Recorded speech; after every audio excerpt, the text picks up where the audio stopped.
C'est bon, c'est lancé. On peut continuer. D'accord, donc vous cliquez sur Data Access là. Oui, j'ai vu la carte. Oui, ça vous ouvre. Il y a une vue qui s'ouvre comme ça là. Dedans,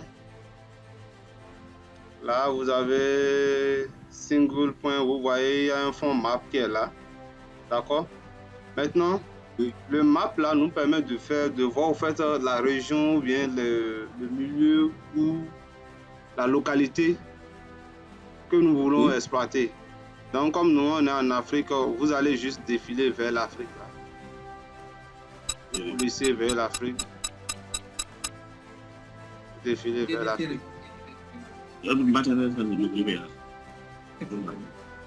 Maintenant, une fois vers l'Afrique, vous voyez, on voit déjà le Bénin. Vous pouvez zoomer sur le Bénin. Vous zoomez sur le Bénin. Bon, on peut zoomer ensemble sur Nati Tengou, hein. La zone de Nati Tengou. Voilà. Maintenant, supposons que je veux maintenant les données climatiques de Nati Tengou. D'accord? Vous allez au niveau du single point là. Single point là. D'accord? Là où il y a single point à gauche là. Oui. Vous cliquez sur ça. Oui. Et vous allez maintenant au niveau de Nati Tengou, vous pointez, vous placez un point.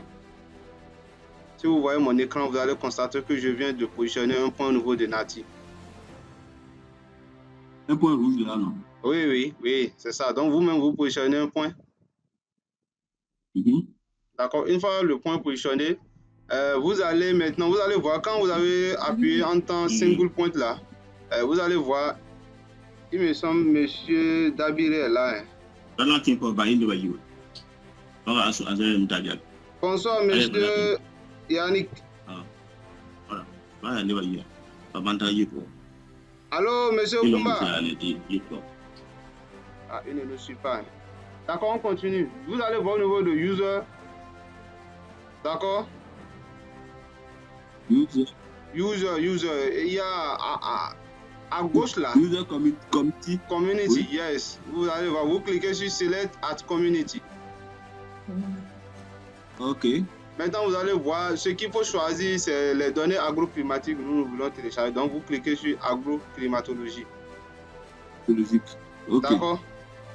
Vous cliquez sur ça. Maintenant, temporal level.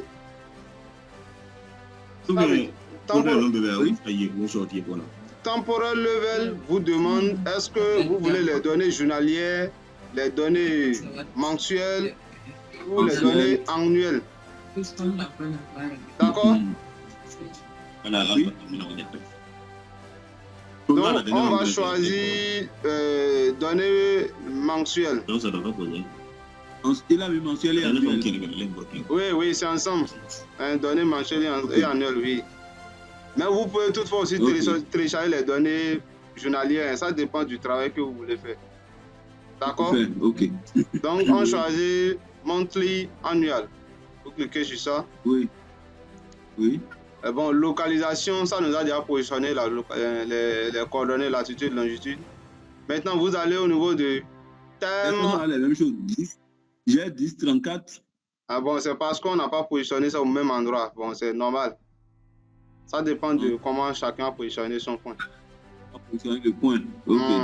Et ce décalage-là, c'est normal. D'accord, donc vous allez au niveau de time extent. Ok. Au niveau de time extent, vous allez cliquer sur Select. C'est que ça vous demande la période de téléchargement de vos données. Maintenant, les données sont disponibles sur le site à partir de 1981 jusqu'à nos jours, jusqu'à la date. On peut même déjà avoir les données de j'en ai en avril là, de mars passé. Ces données là sont déjà disponibles là. Donc vous cliquez sur 1981 là et vous allez sur oui, à la fin, bon c'est à vous, on va définir une date, on peut aller jusqu'en 2024. Donc, vous prenez 2024.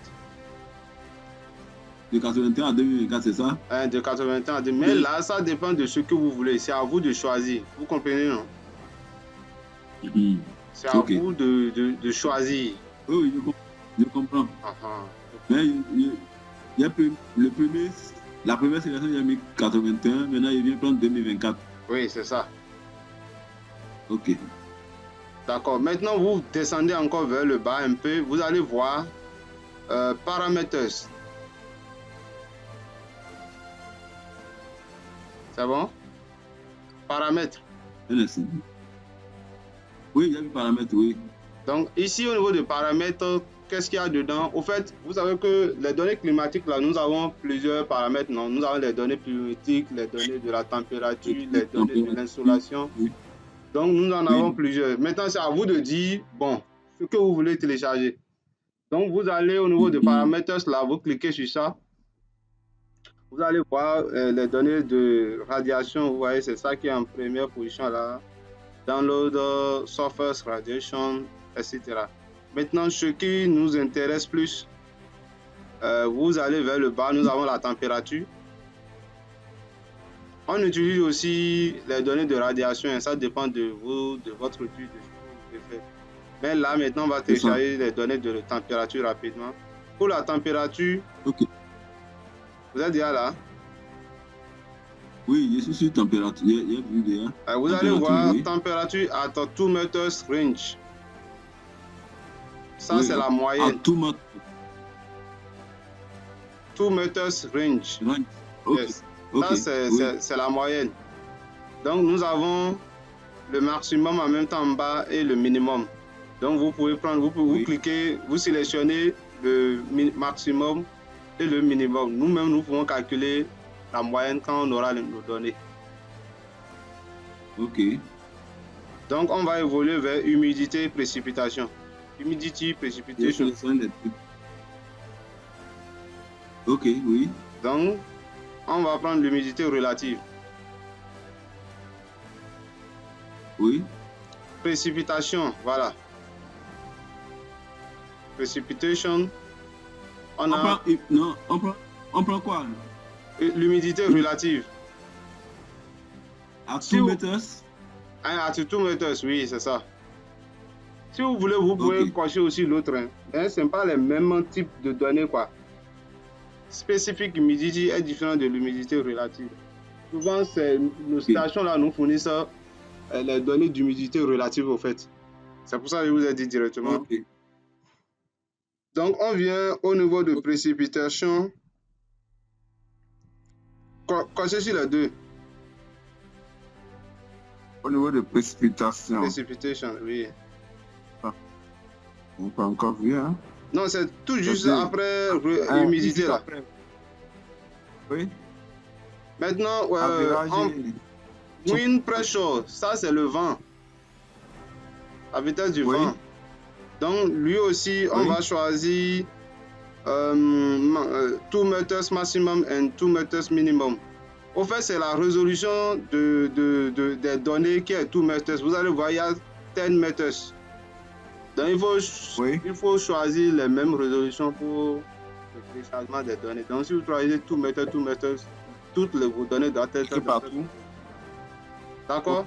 Ok. Il y a aussi les données sur les propriétés du sol. Bon, ça dépend aussi. Si vous voulez, vous pouvez télécharger ça. Si vous voulez, vous pouvez laisser. Profile soil, measure, profile soil, witness, etc. Donc voilà, quand vous finissez maintenant, vous revenez, vous continuez vers le bas, d'accord? Vous allez voir format. Oui. De quel côté? Toujours dans le même cadran là? Non. On a fini avec le cadran. Vous revenez un peu derrière, vous cliquez et ça va partir. Et vous revenez là où on était là, ici. Vous voyez mon écran, non? Vous revenez là. Vous ne voyez pas?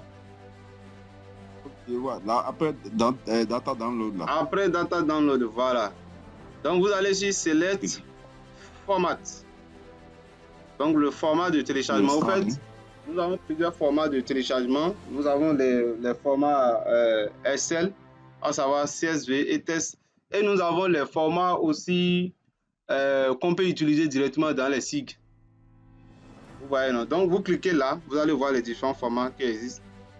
On a les JSON, vous voyez, on a le NET, CDF, ASCII. CSV.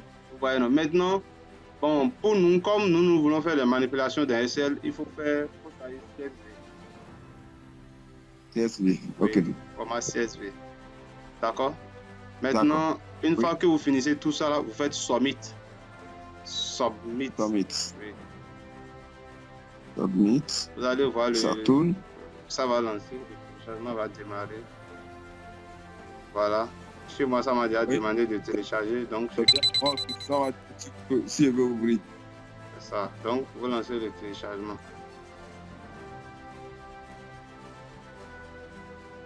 Maintenant, voilà comment. Oui, voilà comment on télécharge les données. Maintenant, dès que c'est téléchargé, vous pouvez aller dans votre dossier comme ça. Vous allez voir ce qui est téléchargé. Ce qui est téléchargé, c'est ça chez moi ici. Je vais copier et aller coller ça sur mon bureau. Je vais aller coller cela sur mon bureau. Il peut faire enregistrer sous, non? Hein, oui, faites enregistrer sous. Lancez le Si vous lancez le téléchargement, ça dépend du navigateur. Il y a des navigateurs qui vous demandent. Chez moi, c'est déjà. Ok, bureau. Je le mets sur le bureau d'abord. Je vais le ranger après. Monsieur Dabiré, vous êtes là? Monsieur Kumba? Sao? Oui, je suis là. Bonne arrivée. C'est vrai que, merci, quand j'ai pris, j'ai pris un peu de retard parce que chaque fois je confonds les heures parce que moi je me suis laissé embrouiller par l'heure. L'heure du Bénin, vous n'êtes pas au Bénin ici. En fait. Il y a un décalage d'une heure. Donc, effectivement, donc, le temps que je me rends compte, j'avais déjà accusé autour de 20 minutes de retard. Effectivement. Bon, monsieur Tidjani. Oui.